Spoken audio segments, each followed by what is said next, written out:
Salams from the People's Dispatch studios in New Delhi. You're watching Daily Debrief. I'm Siddhant Ani. Our first story today, top diplomats from the United States, Bahrain, Morocco, the United Arab Emirates and Egypt convened in Israel for what some, such as our good friends at the New York Times, are hailing for its, I quote, powerful geopolitical symbolism, end quote. It's the first time a multilateral summit of this kind took place in Israel. Among those in attendance were US Secretary of State Antony Blinken and his Emirati counterpart, Abdullah bin Zayed Al Nahyan, who signed the Israel-UAE peace agreement back in 2020, and the liberal former journalist Yair Lapid, who is Israel's foreign minister. Meets took place at a desert retreat in Sde Boker, where David Ben-Gurion, considered the founding father of the Israeli state, is buried. Now, while any move towards dialogue and long-lasting peace is very welcome in our times, we do need to get a sense of what these states might share as meeting ground. For more on this subject, I spoke to People's Dispatch's Abdul, who covers the region. Abdul, any chance a country by the name of Iran came up in any of these conversations?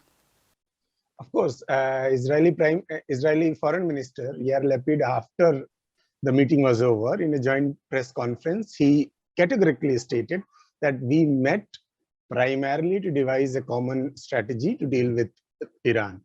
And it is not the first meeting, by the way. There was a meeting last week in Sharm el-Sheikh where Egyptian and UAE foreign ministers were there with Israel. They also talked on the similar lines. The basic context is basically the Iran nuclear deal, which it is expected that any moment the final deal will be announced, and which basically will lead to the lifting of sanctions against Iran. Once the sanctions are lifted, the Iranian regional presence, directly or through its allies in Yemen or in Lebanon or in Syria and other places, Israel and its allies think that this can create a threat to their plans in the region. So, of course, Iran was the central issue on which this particular summit, the first summit, happened in Negev. Yeah. Right. So Abdul, just continuing with that for another minute or so. So what exactly was jointly sort of agreed upon? What is the meeting ground that these 5-6 nations have in common vis-a-vis Iran? See, nothing on paper, nothing was achieved, because though Bahrain and UAE have apprehensions about Iranian role in their own country or in the region. For example, UAE is fighting, is a part of the coalition, Saudi-led coalition, which is fighting in Yemen. So, they accuse Iran to be basically supporting Houthis, which is fighting against them. So there are some kind of common ground, you can say, on the basis Israel wants to exploit those commonalities, the common quote unquote what it calls strongly the enmity of these countries vis-a-vis Iran. So there are grounds, no doubt about it. But despite those, despite this fact, those grounds are not strong enough for UAE and Bahrain to kind of come together and create a common strategy as yet. So in the meeting, as it was reported in the local press, it came out that Bahrain and UAE were more worried about other things than creating a common platform against Iran, unlike Israel, which strongly emphasized the need to have a common strategy. They were talking about cooperations in the energy sector. They were talking about cooperation in environmental sector and so on and so forth. So because of the disagreements on how strong Iran is a quote-unquote threat to these countries, because of the lack of that common perception of threat, there was no agreement as that. But the only thing which we should be careful about is that Israel is pushing very hard to kind of, particularly the countries which have been very close to US and who have signed a normalization deal with it in 2020 and 2021. Basically, it is trying very hard to kind of create that platform. It is too early, but I think it will exploit, because there are grounds on which it can be exploited. Among the more dangerous sort of things pertaining to this push from the Israeli side is a kind of exploitation of along sectarian lines, and maybe playing on differences between the Shia and the Sunni worlds. What do you make of that angle to the story? Of course, Israel and US, particularly if we say broadly, West has been pushing this narrative that the Iranian rise in the region is basically a rise of Shia Christian. That if you see Bashar al-Assad is a Shia supported by Iranians, Hezbollah is primarily a Shia organization supported by Iranians, Houthis primarily Shias supported by Iranians, and the opposition in Bahrain, which is a Shia majority country, is also there is an accusation that pushed by Iran. But I think that is a very West-centric approach to it. Iran is primarily supporting all the movements, I think majority of them, which has a long history of fighting against imperialist interventions, whether it is through Israel or directly by the US. So you see Houthis fighting against their own countrymen, which were close to Saudi Arabia and US, and which destroyed Yemen for decades. So it is not about Shia and Sunni, because even the Abdullah Saleh was a Shia, so and Houthi. So it is not sectarian. I think, say, Iranian support to Hamas, for example. Hamas is not a Shia organization. This is predominantly Sunni. So it is basically a Western attempt to create divisions and between in the anti-imperialist forces. And I think Iranians and the people who are there fighting against it, they know it. So they don't fall into that trap. All right. Finally, Abdul, the symbolism of holding this meeting at the burial site of David Ben-Gurion cannot be sort of ignored. The Palestinians were not invited to what is perhaps a dialogue towards lasting peace in the region and perhaps even beyond the region. What do you make of that? I think the present government in Israel is basically is not like any other government in the past. It has the leaders of it have categorically taken a position that there is no two-state solution. Naftali Bennett himself strongly believes, and his party strongly believes, which is leading the coalition, strongly believes that there is no independent Palestinian state. So despite all that, the US and Egypt, they did raise the issue of Palestine and Palestinian statehood in the meeting. That there is a need for two-state solution and so on and so forth. But I think the Palestinians also know it, and the Israelis also know it, that it is nothing more than the lip service, which has been there for last 70 years. So it is basically a continuation of the rhetoric that we believe in two-state solution, but there we will not do any concrete thing. So, for example, if they were really worried about it, they would have intervened and put it one of the agendas that how to go about creating a two-state solution here. If these are the influential Arab countries which have taken positions for two-state solution, but they did not do anything like that. It was a completely Palestinian issue, did not come up except for Blinken and Egyptian president raising the issue in passing. So I think this was on the line of the present government's agenda, that gradually create facts on the ground which makes the Palestinian statehood, issue of Palestinian statehood redundant. So we should see it in that line only. Right. Thanks, Abdul. Good talking to you.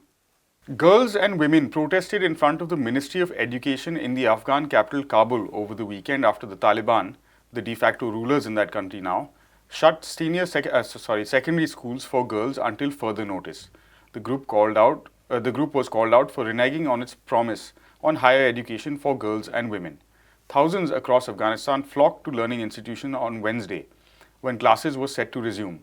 But within hours, the ministry announced a policy reversal that left youngsters saying they felt betrayed and outraged from the international community.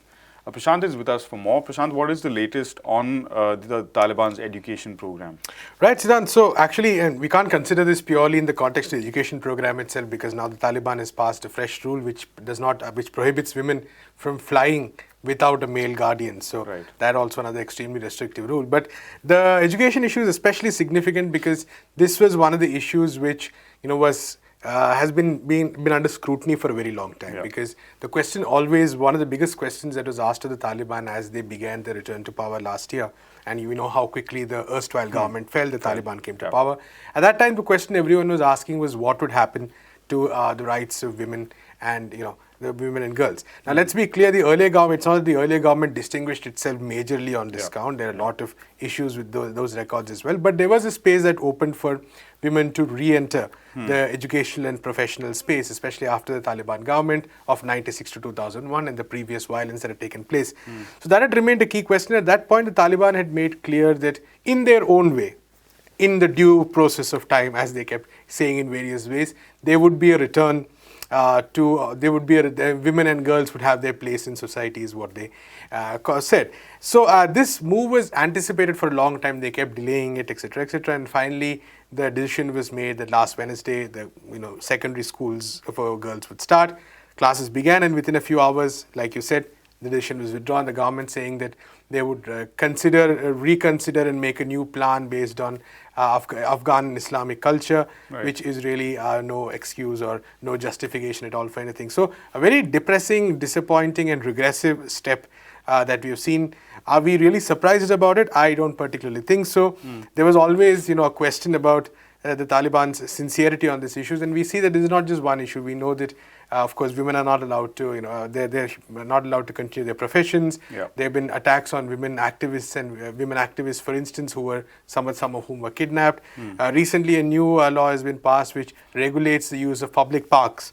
So at certain times there are women allowed to go, etc., etc. So all this together actually is a larger policy framework, it looks like, which continues to restrict the role of women and girls in society in general. Right, any aspect of any aspect. The Taliban, the same in sport as well. Exactly. And the Taliban has sort of continued to do that despite its making claims to the contrary, despite saying that we are different from last time, we are going to give everyone a role. So in that sense, this is yet another sign of that complete breakdown of these promises.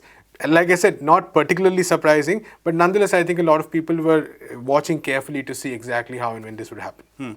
Conversations are happening with the Taliban. Dialogue is happening in Qatar, as we know, for some time. It's been continuing. What impact will this have diplomatically in terms of the Taliban's sort of consultations with the international community?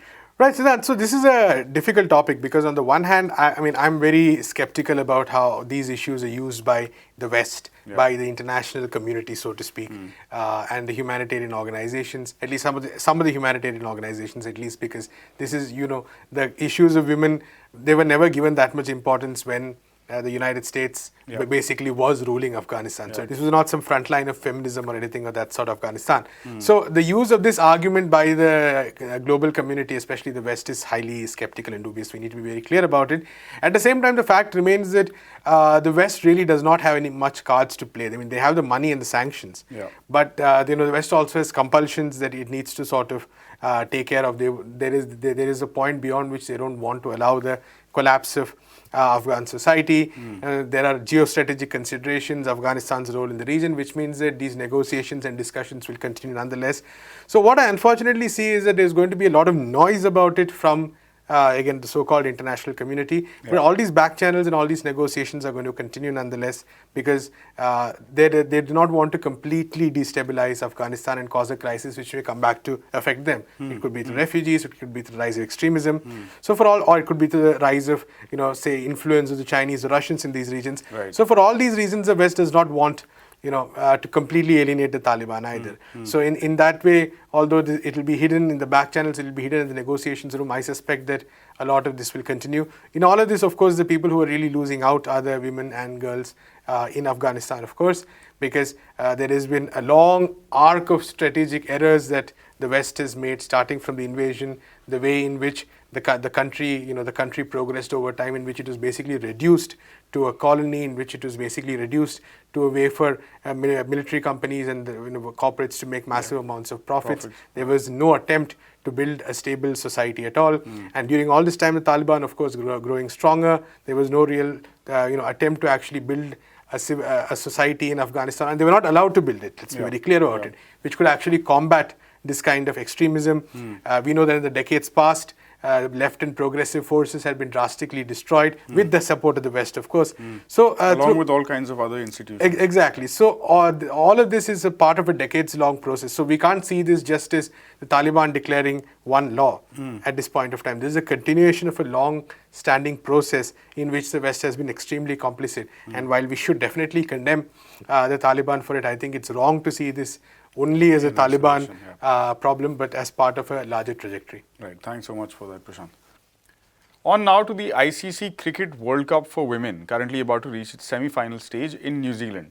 The lineups are set for the final three, not final three games, the penultimate two games of the tournament. On Wednesday at 11 a.m. local time, Australia take on the West Indies, and the following day, South Africa play defending champions England, who made it through to the semis after a shaky start, including 3 losses in a row. No Asian team, sadly for those of us in this continent, have made it to the Final Four. To understand whether this is just a big question of whether in the end Australia always win, and also what's going on off the pitch, we spoke earlier to one of the finest cricket writers around, Sharda Iyer. We're talking about the ICC Women's Cricket World Cup, the one-day National World Cup. Firstly, how has the tournament been for you as a journalist? I don't know, have you been covering the tournament at all? Hi, Siddhant. It's been fun to watch it. I haven't been reporting on it per se day after, daily, but watching it daily.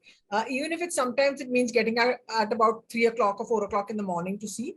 What's been very good is a very, like a rise in the standards across all teams. They are not quite where the semi-finalists, the favorites are, but they are close. And for the first time, we've seen Bangladesh in this tournament.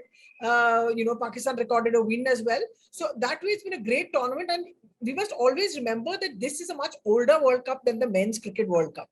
This was the one that started well before the men came up with the idea. And of course, they followed it and took it as their own. So in that sense, the standard has been higher.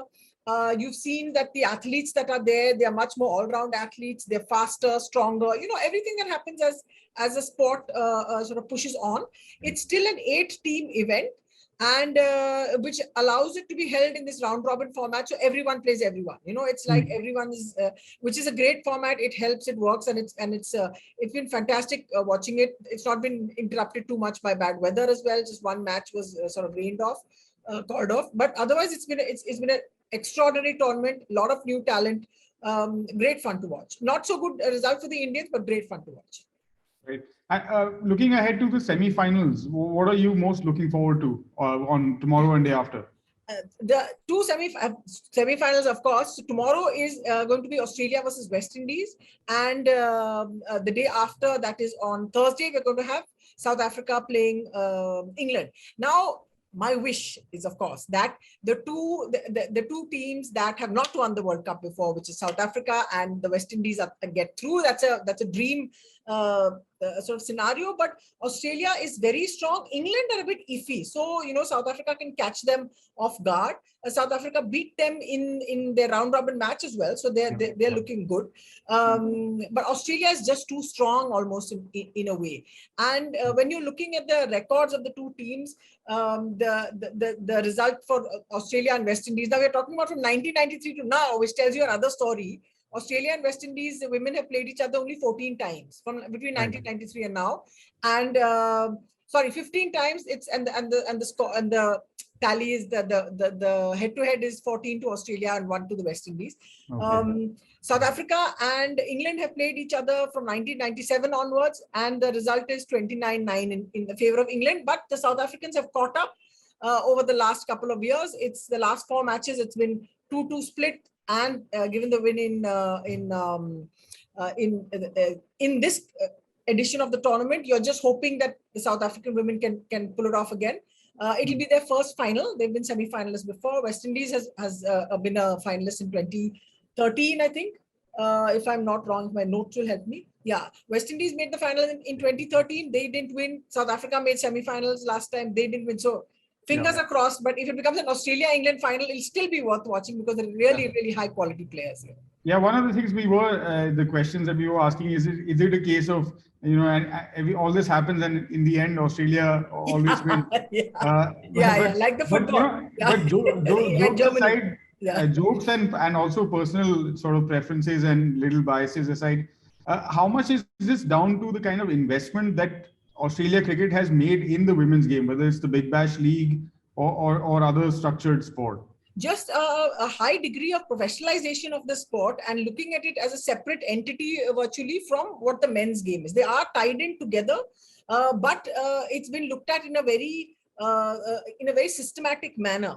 And in the way they organize the women players, in the way the women players are compensated, in how much cricket they play and how ready and prepared they are for every format.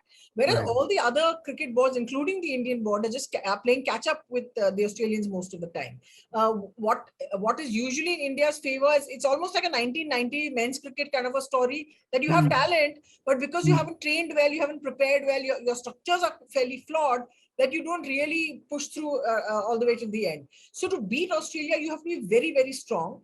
And when you think about how the Indian women beat them in the semi-final last time in 2017, it almost seems impossible, but it did happen. So you're looking for that, looking for that one freak innings or bowling performance or something that just takes all calculations out of the window. But the Australians have just done this so often, so well.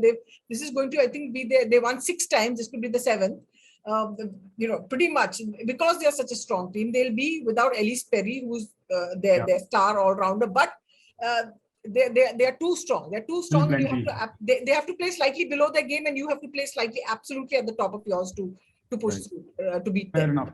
Fair enough, Shraddha. I think that's all the time we have today. Thanks so much for the update. Of course, we look forward to watching those games and hopefully catching up with you once the tournament is done to talk about the kind of impact and legacy these events have on not just cricket but sport at large. Thank you again. That's all we have on this episode of Daily Debrief. For more on all of these stories, you can visit our website peoplesdispatch.org and do give us a follow on Facebook, Twitter and Instagram. Thanks for watching. We'll see you tomorrow. Stay safe. Goodbye.